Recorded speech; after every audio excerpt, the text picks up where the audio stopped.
পবিত্র কোরআনুল কারীম পাঠ করা এমন 3 জন ব্যক্তি যাদের কণ্ঠস্বর মধুর মতো মিষ্টি। সুবহানাল্লাহ। 3 নম্বরে হলো শায়েখ আল মিসওয়াই, যিনি মিশরের সোহাগ শহরে জন্মগ্রহণ করেছেন। আর এই শুনুন তার কণ্ঠস্বর।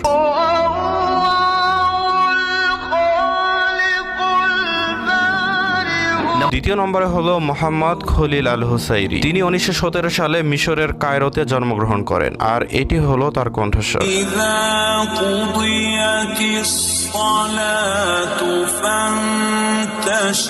আর প্রথম নম্বরে রয়েছে আমাদের সকলের সুপরিচিত আব্দুল বাসিত আস-সামাদ, তিনি 1927 সালে মিশরে জন্মগ্রহণ করেন। আর তিনি 1970 সালে বিশ্বের 3টি কোরআন তিলাওয়াত প্রতিযোগিতায় বিশ্বসেরাও হয়েছিলেন।